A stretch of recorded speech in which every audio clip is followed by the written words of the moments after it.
What would you do if you were given only 2 years to live? What would you prioritize? I want you to think about this while I talk for the next several minutes. In Mitch Albom's Tuesdays with Maury, we witness how one man accepts his fate and another comes to terms with how he's living his life. And they both share important lessons on how to live.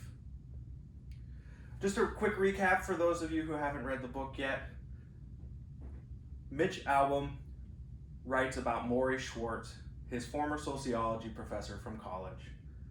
Maury has just received the news that he has ALS and only has about 2 years left to live. And in the last several months, Mitch starts to visit Maury every Tuesday and they begin to reconnect.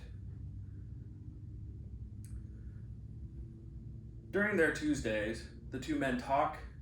Maury, always a professor, still has things to teach. And Mitch, being a reporter, has things to ask. And their Tuesdays quickly become one final lesson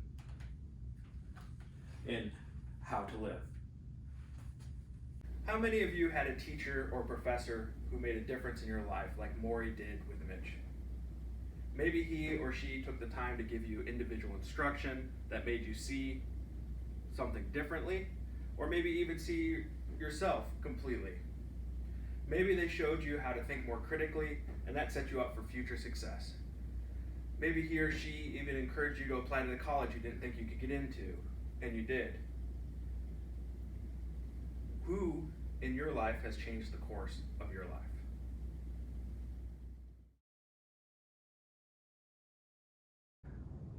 My assignment was the first 60 pages of Tuesdays with Maury. In the first 60 pages, we dealt with how to receive and how to react. My music teacher growing up used to always quote from Charles Swindoll, the founder of the Insight for the Living, saying, "Life is 10% what happens to you and 90% how you deal with it." When Maury received the news that he had ALS and was going to die, his own world stopped momentarily, but the world around him didn't even pause for a second. It is in that moment he realized that life in general would continue as usual. This world does not stop for anyone. Even the author notes that if he had keeled over at his own desk, his editor would grab his manuscripts from his slowly cooling hands to edit and publish it. Upon hearing this, my wife, who is an editor, actually chuckled a little bit and nodded, describing a very likely scenario for her own. We all have to live life with the mindset that the world won't wait for us, because it won't. Maury realized this and knew he still had more to give. He had knowledge to share with his students, which at this time was Mitch, and he can lead Mitch to live a life with purpose. Mitch talks about his real first brush with death, and this reminded me of my grandparents and how the end of their lives were very different. First, I want to talk about my paternal grandfather, for whom I am named Keith Grohl. Same name as me, right? Keith had a stroke at a poker table and was dead before the EMTs even arrived. Earlier that day, he had played and won a shuffleboard tournament, which was his favorite game. Had lunch with his favorite lady, which was my grandmother, and was playing afternoon poker with his friends when he had a stroke and passed away.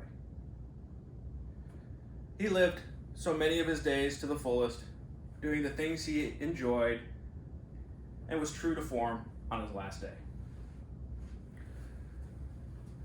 My grandmother, maternal, Barbara, received a cancer diagnosis and gave up. while she was technically alive for 4 years after that diagnosis, convincing her to leave the couch, convincing her to even converse with her grandchildren, or go out to dinner with us, just wasn't something that she was interested in anymore. She had 4 years left, but I don't have very many memories from those 4 years. On the other hand, Lester, my maternal grandfather, at the same time that my grandmother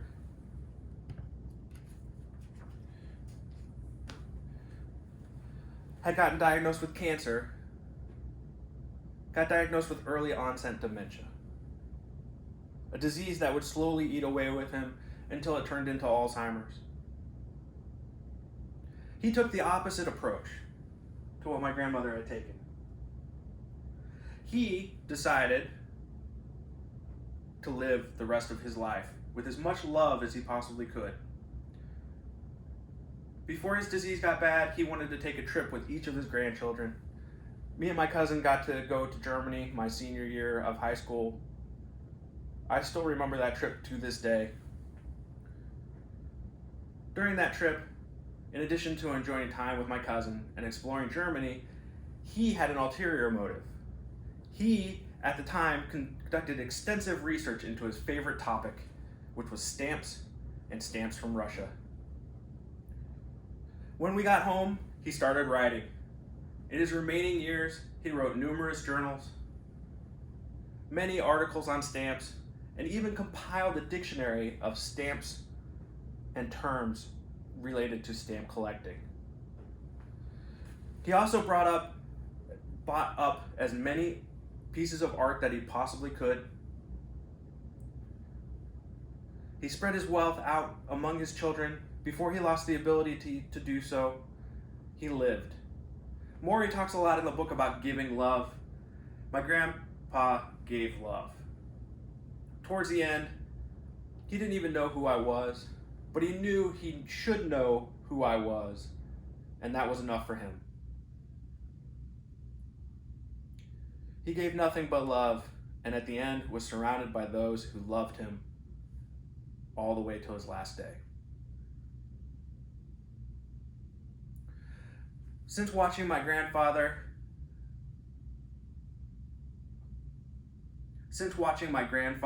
pass away doing what they loved at the end of their life, I have been determined to always do what I love every day, so that when it's my time to go, I don't have any regrets. Some days, it's easier than others. In fact, I don't love mowing the lawn, but my wife does, especially when I cut the grass diagonally, and I love her, so I do it for her. If I was given 2 years left to live, I'm not sure I'd change much about what I would do. I do know, however, that I wouldn't worry about staying late at work, wouldn't worry about my coworkers and what they think of my work ethic. I'd travel if I could. I've been many places already, but I'd travel more. I enjoy it. And I'd definitely be sure that those who deserve my love received my love. The world won't stop when I'm dying. I have to continue to live and love for as long as I'm able, and the world won't stop for us. So, I ask you guys again, if you were only given 2 years left to live, what would you prioritize? How would you decide what was important during the time that you had left? Maury said, the culture that we have doesn't make people feel good about themselves.